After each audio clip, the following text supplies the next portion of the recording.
YouTube पर YouTubers को award मिलना कोई नई बात नहीं है। हर साल क्रिएटर्स को अलग अलग कैटेगरीज में डिफरेंट अवार्ड दी जाती है और ऐसे ही कुछ यूट्यूबर्स यहाँ पे है जिसको अवार्ड तो दिया गया बट वो बन गए most loved versus most hated में से एक। Starting with the most hated YouTuber award trigger इंसान, जिनको 2024 में नेशनल क्रिएटर अवार्ड में best creator in gaming category का अवार्ड दिया गया था। गेमिंग क्रिएटर कैटेगरी के विजेता है ट्रिगर्ड इंसान के नाम से जाने वाले निश्चय।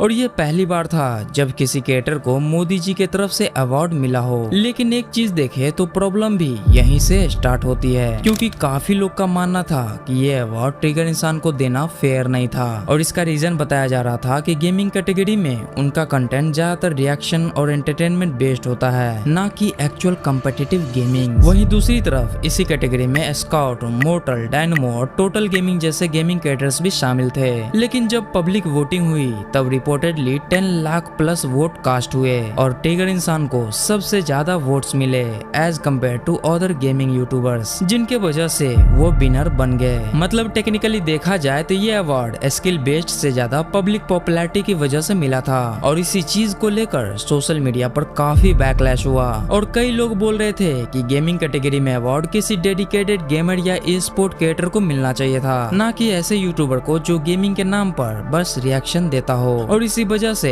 ये अवार्ड ट्रिगर इंसान के लिए मोस्ट हेटेड अवार्ड बना। टोटल गेमिंग, जिनको 7 जून 2025 को फ्री फायर मैक्स वोया अवार्ड में क्रिएटर ऑफ द ईयर का अवार्ड दिया गया।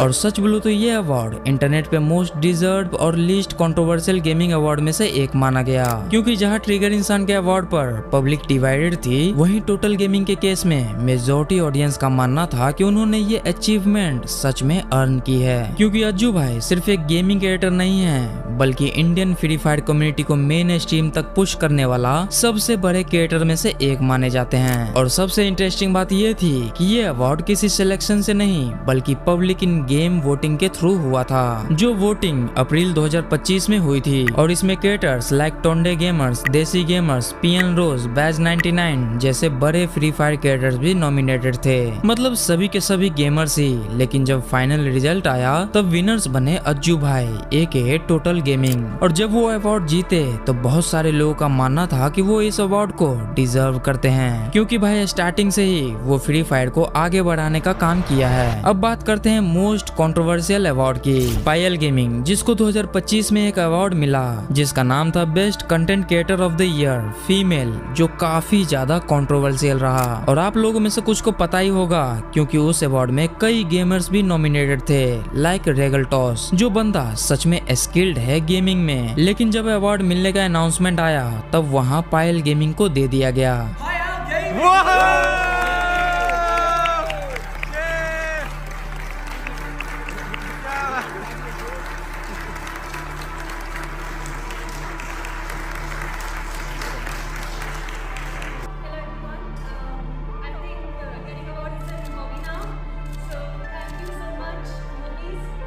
सारे लोग ये बोल रहे थे कि ये अवार्ड के लायक भी नहीं है, क्योंकि ये बस गेमिंग के नाम पर रिएक्शन देती है और कुछ करती भी नहीं है। और अगर अवार्ड देना ही है तो किसी दूसरे गेमर को दे दो जो सच में स्किल्ड है। लेकिन लोग क्या ही कर सकते थे, क्योंकि ये अवार्ड भी कोई स्किल बेस्ड नहीं था, बल्कि ये था वोटिंग बेस्ड। मतलब जिसको ज्यादा वोट्स मिले अवार्ड भी उसी को मिले। बट फिर भी एक इंडियन फीमेल यूट्यूबर्स को इंटरनेशनल लेवल पे अवार्ड मिलना, यही सबसे बड़ी बात होती है। कैरी मिनाटी, जिनको 2022 में लोकमत स्टाइलिश अवार्ड में most stylish youth icon male का अवार्ड दिया गया। और सच बोलूं तो ये अवार्ड इंटरनेट के लिए काफी अनएक्सपेक्टेड था। And the award for Lokmat Most Stylish Youth Icon Male goes to Carrie Minati, aka Ajay Nagar. क्योंकि कैरी मिनाटी को ऑडियंस मोस्टली एक एग्रेसिव रोस्ट क्रिएटर के रूप में जानती थी, ना कि किसी स्टाइलिश सेलिब्रिटीज आइकन के रूप में। बट खैर, इसी वजह से सोशल मीडिया पर काफी फनी रिएक्शन भी आए और काफी लोग बोल रहे थे कि रोस्ट वीडियो से फेमस हुआ क्रिएटर अब बॉलीवुड सेलिब्स के बीच स्टाइलिश आइकन अवार्ड जीत रहा है। वही दूसरी तरफ फैंस के लिए ये एक प्राउड मोमेंट भी था। और मैं बता दूं कि ये अवार्ड 28 सितंबर 2022 को मुंबई के JW मैरियट में हुआ था, जहां सलमान खान, श्रद्धा श्रद्धा कपूर, अनन्या पांडे जैसे सेलिब्रिटीज भी मौजूद थे। लेकिन इमेजिन करो कि एक यूट्यूबर्स को सेलिब्रिटीज के बीच अवार्ड मिलना, यही बड़ी बात है। अब बात करते हैं मोस्ट हेटेड अवार्ड की, जो मिला था अभी एंड न्यू को, और वो भी मोदी जी के तरफ से। Award for the New India Champion. The award goes to Abhi and New. Raised awareness for New India. अब ये बताता हूँ, बट उससे पहले अभी एंड न्यू को आप जानते ही हो कि वो डॉक्यूमेंट्री टाइप्स वीडियोस बनाते हैं, जिसमें कभी कभी वो गवर्नमेंट को भी क्रिटिसाइज करते हैं। और यही बात लोगों को हजम नहीं हो रही थी कि जो क्रिएटर गवर्नमेंट को क्रिटिसाइज करता है उसको अवार्ड क्यों दिया जा रहा है। लेकिन जब लोगों ने ये फिगर आउट किया कि हो सकता है मोदी जी जानबूझकर अभी एंड न्यू को अवार्ड दे रहे हो ताकि वो फ्यूचर में उनसे सवाल ना कर पाए और ना ही उन्हें क्रिटिसाइज कर पाए, जिसके बाद जब उन्हें ये अवार्ड मिला तब से लेकर आज तक उन्हें गोदी यूट्यूबर कहा जाने लगा, क्योंकि लोगों का मानना था कि उसको जब ये अवार्ड मिला तब से वो मोदी जी को क्रिटिसाइज नहीं करते।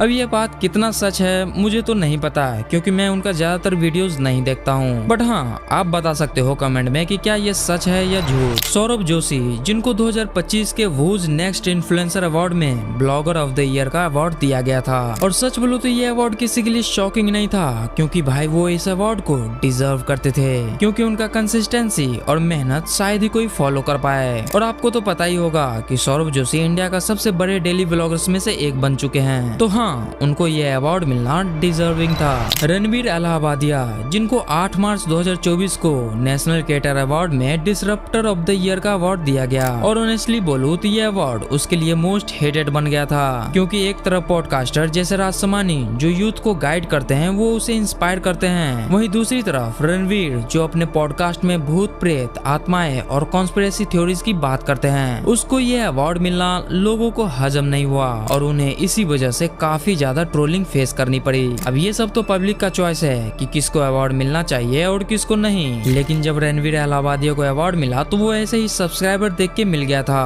और इस अवार्ड को देने वाले मोदी जी थे। तो इसी वजह से लोगों को लगा कि ये जो अवार्ड मोदी जी ने दिया है वो बस मुंह बंद करने के लिए दिया है, ताकि वो फ्यूचर में उनसे सवाल ना कर पाए और इंडियन यूथ को भूत प्रेत आत्माएं वाले टॉपिक्स में ही फंसा के रखे। अब बात करते हैं टेक्निकल गुरुजी की, जिनको 2024 के नेशनल क्रिएटर अवार्ड में बेस्ट टेक क्रिएटर कैटेगरी का अवार्ड दिया गया था। और सच बोलूं तो इंडियन यूट्यूब टेक कम्युनिटी के लिए ये मोमेंट काफी इम्पोर्टेंट था, क्योंकि एक टाइम था जब इंडिया में tech content mostly English audience तक लिमिटेड होता था, लेकिन टेक्निकल गुरुजी उन क्रिएटर्स में से थे जिन्होंने हिंदी टेक कंटेंट को मेन स्ट्रीम तक पहुंचाया, और इसी वजह से काफी लोगों का मानना था कि ये अवार्ड उनके लिए ही था, और टेक्निकल गुरुजी ये अवार्ड को डिजर्व करते हैं, क्योंकि वो इंडियन यूट्यूब में क्या क्या किए हैं वो सब जानते हैं, और वो भाई सच में लेजेंड है, आप मानो या ना मानो। लेकिन हाँ, ऐसे यूट्यूबर्स की कमी नहीं है, ऐसे यूट्यूबर्स भरे पड़े हैं पूरे यूट्यूब पे, जिसको आए दिन किसी न किसी चीज के लिए अवार्ड मिलता ही रहता है, जिसमें कई यूट्यूबर्स को अवार्ड के लिए प्यार मिलता है तो कई यूट्यूबर्स को बैकलैश और हेट का सामना करना पड़ता है। लेकिन आपका इन यूट्यूबर्स पे क्या कहना है कमेंट में जरूर बताना। लेकिन अभी के लिए कहानी यही खत्म नहीं होती, क्योंकि अगर आपको जानना है कि कैसे कुछ यूट्यूबर्स भूल जाते हैं कि वो अभी भी लाइव हैं, तो इस वीडियो पे क्लिक करके आप उसे देख सकते हो। मैं आपसे उसी वीडियो में मिलूंगा, तब तक के लिए बाय बाय।